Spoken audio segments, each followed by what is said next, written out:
Hello दोस्तों, नमस्ते। सुनो जी, ज़रा देखिए तो भला दरवाजे पर कौन है। मालती ने डोरबेल बजने के साथ रसोई से ही बलदेव से कहा। देखता हूँ, और बलदेव दरवाजे पर पहुँच गए। कौन कौन है? ये कोर्ट से नोटिस आई है, और सामने वाला नोटिस पकड़ाकर चला गया। कोर्ट से नोटिस? हमारे घर? बलदेव तो एकदम से चौंक ही पड़े और वहीं खड़े खड़े नोटिस खोल कर देखने लगे। और जैसे ही नोटिस पढ़ा, आँखों के आगे अंधेरा सा छाने लगा। ठंड में भी पूरा शरीर पसीने से नहा गए। उनको लगा अभी दिल बैठ जाएगा, और वो वहीं आंगन में पड़ी कुर्सी पर ही बैठ गए। कौन था? मालती ने फिर रसोई से पूछा, लेकिन उधर से कोई भी जवाब ना पाकर बाहर निकल आईं। क्या हुआ? क्यों इतना परेशान हो गए तुम? मालती ने बलदेव को इतना परेशान देखकर कहा। और तब तक घर से ही ऑफिस का काम करने वाला बेटा शशांक भी मालती की घबराहट भरी आवाज़ सुनकर आ गया। ये लो देखो, पड़ जाएगी अब तुम्हारे कलेजे में ठंडक। ये नोटिस आया है कोर्ट से। बलदेव हकलाते हुए से बोले, नोटिस आया है कोर्ट से? और किसने भेजा है? मालती भी एक बार चौंक पड़ी। लो खुद ही पढ़कर देख लो। ये कहते हुए बलदेव ने मालती की तरफ नोटिस बढ़ा दिया। तुम ही पढ़कर बताओ कि आखिर इसमें ऐसा क्या लिखा है जो मेरे कलेजे में ठंडक पड़ने लगी, क्योंकि मैंने चश्मा नहीं लगा रखा। मालती तो अब सीरियस ही हो गई। पापा बताइए ना कि आखिर नोटिस किसने भेजा है और क्यों? अब तो शशांक से भी नहीं रहा जा रहा था। बेटा, सुरभि, शशांक की पत्नी, ने ये तलाक का नोटिस भेजा है। ये देखो। बलदेव ने इस बार नोटिस शशांक की तरफ बढ़ा दिया। क्या पापा? अब तो शशांक को भी लगा कि जैसे उसके पैरों के तले से ज़मीन खिसक जाएगी। हाँ बेटा। लेकिन पापा, सुरभि इतना बड़ा निर्णय कैसे ले सकती है? शशांक को तो सच कुछ भी समझ में नहीं आ रहा था। बेटा, इस बार वो जिस तरह से अपमानित होकर गई है, उसके आगे तो यही होना था। बलदेव ने किसी तरह से अपने आप को संभाल कर चश्मा ठीक करते हुए कहा, ठीक कह रहे हैं पापा आप, लेकिन पापा मुझको ये उम्मीद नहीं थी कि सुरभि इतना बड़ा कदम उठा लेगी। ये कहते कहते शशांक की आंखों में आंसू छलकने लगे। बेटा, औरत को कमज़ोर नहीं समझना चाहिए। मुझको तो सचमुच ताज्जुब लगता है कि तेरी माँ एक औरत होते हुए भी इस सब के लिए उत्तरदायी है। बलदेव ने हिकारत भरी दृष्टि से मालती की ओर ताका। लेकिन पापा, मैं सुरभि के बिना नहीं जी पाऊंगा, कहकर शशांक आंखों में आंसू लिए अपने कमरे में वापस चला गया। मैं कह रहा हूँ कि अब तुम्हारे कलेजे में ठंड पड़ गई होगी ना। तुमको बेटे की हालत दिखाई पड़ रही है। जब से इस बार सुरभि इस घर से गई है, उसका हंसना मुस्कुराना सब जैसे समाप्त हो गया। यहाँ तक कि खाना भी वो अपने कमरे में ही बैठकर खा लेता है। पता नहीं खाता भी है या फेंक देता है। तुम भले उसकी हालत देखना नहीं चाह रही, लेकिन मुझसे उसके दिल का दर्द छुपा नहीं। बलदेव सचमुच बहुत नाराज नजर आ रहे थे। अब इसमें भी मेरी ही गलती निकाल दो। तुमको सुरभि की तो जैसे कोई गलती दिखाई ही नहीं पड़ती। हर बात को लेकर कितना ज़्यादा बहस लड़ाती थी। इसी बात को लेकर उन दोनों में झगड़े होते थे। मालती इस बार बहुत तमक कर बोली, मेरे हिसाब से तो 100% गलती तुम्हारी है। अब जब बेटी पराए घर से ब्याह कर इस घर में आई है, तो थोड़ी बहुत गलतियां तो होती ही रहती हैं।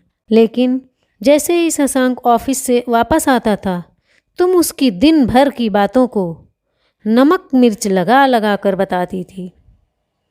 बस इसी बात को लेकर उन दोनों के बीच कहासुनी होती थी। शुरू शुरू में तो वो बेचारी कुछ भी नहीं बोलती थी, लेकिन तुम्ही ने उसको मुंह खोलने के लिए मजबूर किया। अरे भाई, जब कोई भी पेड़ पौधा या फसल एक जगह से निकाल कर दूसरी जगह रोपी जाती है तो कितनी ज़्यादा संभाल करनी पड़ती है और धैर्य रखना पड़ता है। लेकिन अफसोस कि तुम एक स्त्री होकर भी दूसरी स्त्री का दर्द नहीं समझ पाती। तुमको तो बस उसकी गलतियां ही नज़र आती थीं, और इस बार तो सचमुच तुमने हद ही कर दी कि शशांक को भड़का भड़का कर उसके ऊपर हाथ उठाने के लिए विवश कर दिया। ये तो कहो, मैंने आगे बढ़कर शशांक का हाथ पकड़ लिया, वरना अनर्थ ही हो जाता। बताओ भला कि कौन लड़की इतने अपमान के बाद इस घर में रुकेगी? जरा सोच कर बताओ। कभी मैंने तुम्हारे ऊपर भूले से एक बार भी हाथ उठाया है? फिर तुमने शशांक को क्यों नहीं फटकारा उसके ऊपर हाथ उठाने के लिए? मेरे हिसाब से बहुत अच्छा किया सुरभि ने। अब बैठकर डफली बजाओ तुम माँ बेटे। जब सारे जात बिरादरी में हम लोगों की बदनामी होगी और हम लोग किसी से नजरें भी नहीं मिला पाएंगे। बलदेव ने अपनी आंखों में आए हुए आंसुओं को पोंछते हुए कहा, 1 मिनट, गलती मुझसे हुई है तो सुलझाऊंगी भी मैं। शायद मैंने बहुत बड़ी गलती की है, इसका प्रायश्चित तो मुझे करना ही होगा। मैं बहुत ज़्यादा कुटिल हो गई थी। सुरभि को लेकर उसको हर पल नीचा दिखाना चाहा, लेकिन अब नहीं। आप गाड़ी निकालिए, हम लोग अभी के अभी सुरभि के पास चलते हैं। मालती बहुत ज़्यादा पछताते हुए बोली, मैं तो बिल्कुल भी नहीं जाऊंगा, क्योंकि तुमने पहले कभी भी मेरा कहना नहीं माना, और जब ये परिस्थिति आ गई तो मेरे कंधे पर बंदूक रख कर चलाना चाह रही हो। क्या पता आज तुम इतना सोच रही हो, कल को फिर अपनी बातों से मुकर जाओगी। जाना है तो शशांक को लेकर जाओ। बलदेव ने तो साफ हाथ झाड़ते हुए कहा, प्लीज़ मेरी बात मान जाओ, भगवान भी एक गलती सुधारने का मौका देते हैं। मालती गिड़गिड़ाते हुए बोली, एक गलती नहीं, कई गलतियाँ। बलदेव फिर से चिहुक कर बोले, अच्छा कई गलतियाँ सही, लेकिन आखिरी बार मेरा साथ दे दो। फिर अगर गलती करूं तो जो जी चाहे वो सज़ा दे देना। शायद मालती बहुत ज़्यादा पश्चाताप की आग में जल रही थीं, क्योंकि महसूस तो वो भी शशांक की हालत को कर रही थीं। ठीक है, आखिरी बार, और वो भी तुम्हारे लिए नहीं, अपने बेटे के लिए, क्योंकि उसकी हालत मुझसे देखी नहीं जा रही। ठीक है। और थोड़ी ही देर बाद वो लोग सुरभि के पास पहुंच गए। दरवाज़ा खोला सुरभि की मम्मी ने। समधन जी, हम लोग सुरभि को लेने के लिए आए हैं। मालती ने हाथ जोड़कर कहा, देखिए, हम इस मामले में आपकी कोई भी मदद नहीं कर सकते। आप लोग बैठिए, मैं सुरभि को यहीं पर भेजती हूँ। इतना कहकर वो अंदर चली गईं, और थोड़ी देर में सुरभि उन लोगों के समक्ष थी। सुरभि बेटा, आज तेरी सास तुझसे कुछ मांगने आई है। मैंने सचमुच तुम्हारे साथ बहुत ज्यादतियाँ की, लेकिन सिर्फ आखिरी बार माफ़ कर दो। तुमको विश्वास दिलाती हूँ कि आइंदा कभी भी मुझसे ऐसी गलती नहीं होगी। मालती तो सुरभि को सामने देखकर एकदम झटके से उठी और उसको पकड़कर रोने लगी।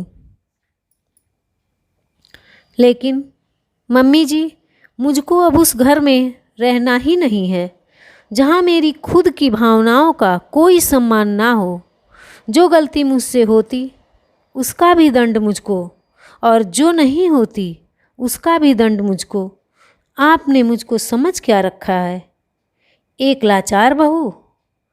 अब वो ज़माने बीत गए मम्मी जी, जब बहुएं रोध होकर अपनी जिंदगी ससुराल में काट लेती थीं। सुरभि ने बेबाकी से अपनी बात को रखा। बेटा, बस आखिरी बार, मालती को अपनी गलती का एहसास बहुत अच्छी तरह से हो गया है और जो पछतावा मैंने इसकी आंखों में देखा है, उसको देखते हुए मैं तुमसे वादा करता हूँ कि अब ये ऐसा कुछ भी नहीं करेगी। बलदेव को मजबूरी में ही सही मगर बोलना पड़ा। लेकिन पापा जी, शशांक क्यों नहीं आया? बल्कि शशांक को तो जरूर आना चाहिए था। सुरभि थोड़ा बिफरते हुए बोली। बेटा, शशांक बाहर गाड़ी में बैठा है, उसकी हिम्मत ही नहीं पड़ रही अंदर आने की। जब से उसने तलाक की बात सुनी है, तब से एकदम गुमसुम सा हो गया है। मैं अभी उसको बुला कर लाता हूँ। बलदेव बाहर आकर शशांक को बुला लाए। प्लीज़ सुरभि, मुझको माफ़ कर दो, मैंने बहुत ही गलत किया तुम्हारे साथ। लेकिन मैं कसम खाकर कहता हूँ कि आज के बाद अगर धोखे से भी मुझसे कोई गलती हो तो तुम एक भी पल देर किए बिना मुझको हमेशा हमेशा के लिए छोड़ देना। शशांक घुटनों के बल बैठकर सुरभि का हाथ पकड़कर रोते हुए बोला। ठीक है शशांक, आखिरी बार। सुरभि ने शशांक के कंधों को पकड़कर उठा लिया। शशांक तो सुरभि के गले लगकर फूट फूट कर रो पड़ा, क्योंकि वो तो सुरभि को बहुत ज़्यादा प्यार करता था, लेकिन मालती की लगाई बुझाई से तंग आकर सुरभि से झगड़ पड़ता था। बहू, अब अपने घर चलो और अपना केस वापस ले लो। अब से मैं तुम्हारी सास नहीं बल्कि एक माँ बनकर दिखाऊंगी। मालती ने सुरभि का हाथ पकड़कर कहा और थोड़ी ही देर में सुरभि उन लोगों के साथ चल पड़ी, क्योंकि तलाक तो वो भी शशांक को नहीं देना चाहती थी। प्यार वो भी बेइंतहा करती थी शशांक से, लेकिन अपना सम्मान बचाए रखने के लिए एक झटका देना भी जरूरी था। मालती ने घर पहुंचकर आज दोबारा सुरभि की आरती उतारी और आरती उतारने के साथ साथ उसके साथ बहुत ही प्यार से व्यवहार करने का वादा किया। खैर, समय अपनी गति से चल रहा था और सचमुच मालती जी ने जो कहा उस पर चल कर दिखाया। अब तो सुरभि को कोई भी शिकायत नहीं रही। समय के साथ उसकी गोद में एक नन्ही मुन्नी परी भी आ गई। पूरे परिवार में स्नेह का वातावरण बन गया। धन्यवाद।